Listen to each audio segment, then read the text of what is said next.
بسم اللہ الرحمن الرحیم۔ السلام علیکم ورحمۃ اللہ وبرکاتہ۔ میں ہوں محمد عبداللہ اور آپ دیکھ رہے ہیں تجوید القرآن 195۔ دوستو، جیسا کہ الحمدللہ ہمارا نورانی قاعدہ سبقاً مکمل ہو چکا تھا اور اب ہم نورانی قاعدے کو ریوائز کر رہے تھے۔ روزانہ ایک تختی کا خلاصہ بیان کرتے ہیں، اس کے اندر موٹی موٹی چیزیں آپ کو بتانے کی سمجھانے کی پوری کوشش کرتے ہیں کہ خود پڑھیں تو کن چیزوں کا خیال رکھیں، آگے بچوں کو پڑھاتے ہوئے کن چیزوں کو مد نظر رکھیں۔ آج ہم پھر حاضر ہیں اگلے نئے سبق کے ساتھ، جو کہ تختی نمبر 9 مشق حرکات کھڑی زبر کھڑی زیر الٹا پیش مد و لین، اس کا سبق ہے۔ آج ہم اس کے اندر موٹی موٹی چیزیں سمجھنے کی کوشش کریں گے، خلاصہ بیان کریں گے۔ آپ خوب توجہ کے ساتھ یکسوئی کے ساتھ سبق کو سنیے گا تو انشاءاللہ آپ کو بہت سا فائدہ ہوگا۔ جو ہمارے دوست بھائی نئے سن رہے ہیں، برائے مہربانی چینل کو سبسکرائب کر کے آپ بھی ہمارے ساتھ شامل ہو جائیے اور اس پیغام کو آگے پہنچانے میں ہمارا ساتھ دیجیے۔ تو چلتے ہیں سبق کی جانب۔ بسم اللہ الرحمن الرحیم۔ تختی نمبر 9 مشق حرکات کھڑی زبر کھڑی زیر الٹا پیش مد و لین، یعنی جتنی چیزیں ہم نے پیچھے پڑھی ہیں، تختی نمبر 4 میں حرکات پڑھی، تختی نمبر 5 میں تنوین پڑھی، اور تختی نمبر 7 میں کھڑی حرکات پڑھی، اور تختی نمبر 8 میں مد اور لین اس کی مشق کی تھی۔ یہ ساری چیزیں یہاں پر جمع ہو گئی ہیں کہ جوڑ اور ہجے کرتے ہوئے ان کا خیال کیسے کریں، ان کی ادائیگیوں کو مد نظر رکھیں۔ سب سے پہلی چیز، جب بچے جوڑ اور ہجے کریں تو حرفوں کے نام صحیح لیں، زبر زیر پیش کی ادائیگی صحیح کریں۔ اگر بچے پڑھیں گے حمزہ کھڑی زر آ کھڑی زر آ، تو یہ بات ٹھیک نہیں ہے۔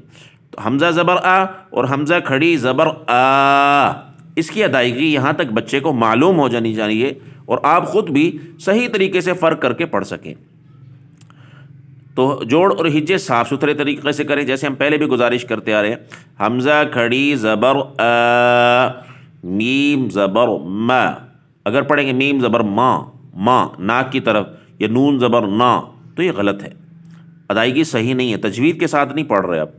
میم زبر ما، آم، نون زبر ن، آمن، وقفن، آمن۔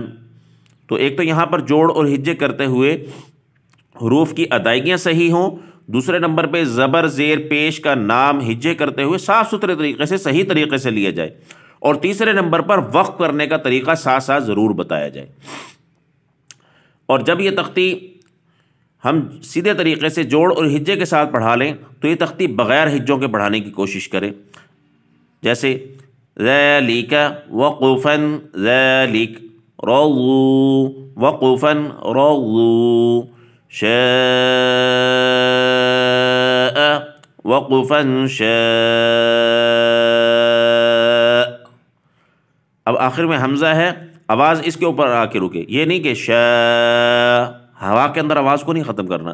جوعن وقفن جوع، آخری حرف کی ادائیگی لازمی ہے۔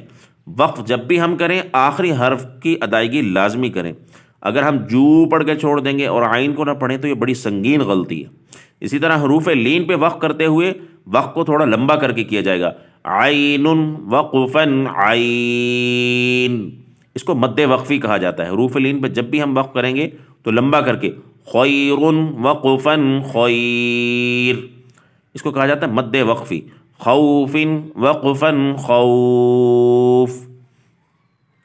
اور اس کے بعد ہم جو ادائیگیاں ہیں حروف کی وہ متاثر نہ ہونے دیں۔ جہاں پر اخفا ہے، جیسے کیدن، دال دو زبر دن، نون تنوین ہے اور اس کے بعد کاف حروف اخفا کا حرف ہے، تو یہاں پر اخفا کیا کیدن۔ اسی طرح قول، لام دو پیش لون، نون تنوین اور بعد والا حرف حروف اخفا ہے، اس لیے یہاں پر اخفا کیا جائے گا۔ تو ان چیزوں کا خیال کریں۔ تو جو عام اور سادہ طریقے سے سادہ بات جو قواعد کے بغیر پڑھ رہے ہیں ان کے لیے تو یہ ہے کہ سب سے پہلے ہم نے یہاں پر حروف کی ادائیگی متاثر نہیں ہونے دینی، خود بھی اور بچوں کو پڑھتے ہوئے بھی۔ زبر زیر پیش کا نام صحیح طریقے سے لیا جائے گا، صحیح صاف ستھرے طریقے سے، یہ نہیں کہ حمزہ کھڑی زیر ای، لام کھڑی زیر لا، ایسے نہیں۔ حمزہ کھڑی زیر ای، لام کھڑی زبر لا، ای لا، فا زیر فی، اگر پڑھیں گے فا زیر فی تو یہ بات ٹھیک نہیں ہے، فا زیر فی، ایلافی وقفن ایلاف، اس طریقے سے۔ تو ہم نے سب سے پہلے حروف کی ادائیگی کو متاثر نہیں ہونے دینا، زبر زیر پیش کا نام صحیح طریقے سے لینا ہے، وقف کرنا سکھانا ہے، وقف کے اندر یہ بتانا ہے کلمے کا جو آخری حرف ہے اس کی ادائیگی ہم نے صحیح طور پہ لازمی کرنی ہے۔ سب سے پہلے جوڑ اور ہجے کے ساتھ یہ تختی پڑھائی جائے گی، پھر اس کے بعد یہ تختی رواں پڑھائی جائے گی بغیر جوڑ کے، جیسے میں نے ابھی آپ کو بتایا تھا آمن وقفن آمن، آوا وقفن آوا، اس طریقے سے وقف کرتے ہوئے کلمے کے آخری حرف جیسے آنیتن وقفن آنیہ، کلمے کے آخری حرف کی ادائیگی وہ لازمی ہو۔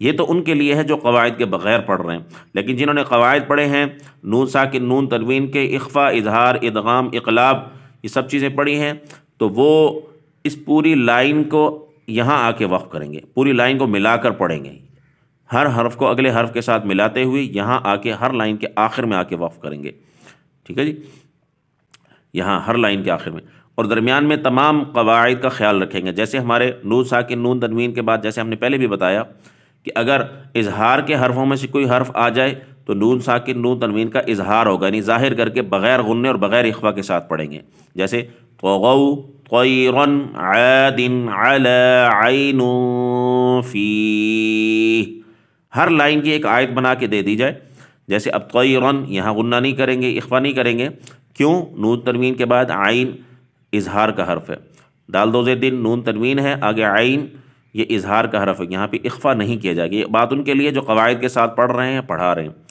عین فی، ابھی نون تنوین ہے اور بعد والا حرف حروف اخفا کا ہے، اس لیے یہاں پر اخفا کیا جائے اور یہاں پر آ کر وقف کیا جائے۔ اس پوری لائن کو جب رواں پڑھیں، جوڑ اور ہجے تو ویسے ہی کیے جائیں اکیلے اکیلے کلمے کے، لیکن جب بعد میں رواں پڑھیں تو وہ یہاں پر آ کر وقف کریں، یہاں اس طرح قال قول کان کیدا کیف لوح، اس طریقے سے۔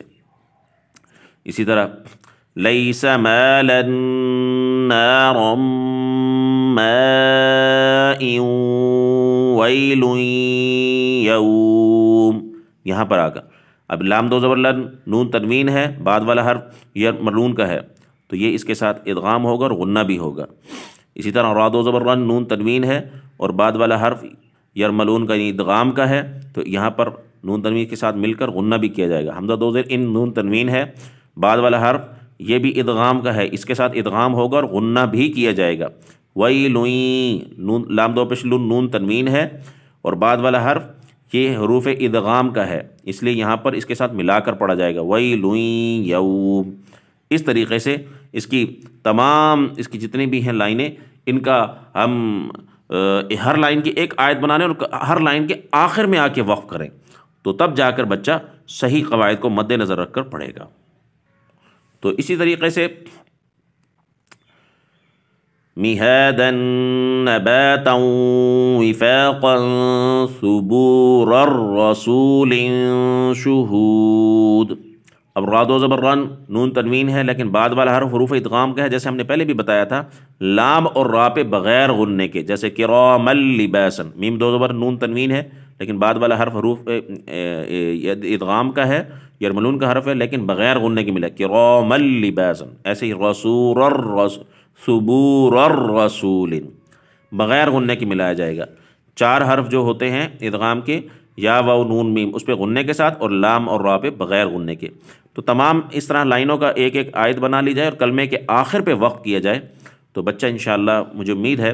اور اسی طرح یہ نون ساکن نون تنوین کے بعد اگر اقلاب کا حرف آ جائے تو یہ علیم بصیرا خبیرا پڑھے، علیم، کیونکہ یہ میم دو زیر مین نون تنوین ہے اور اس کے بعد اقلاب کا حرف ہے با، تو یہ نون تنوین من نہیں پڑھا جائے گا، یہ میم بن جائے گا، کیونکہ نون ساکن نون تنوین بدل جاتے ہیں میم کے ساتھ، تو اس طریقے سے۔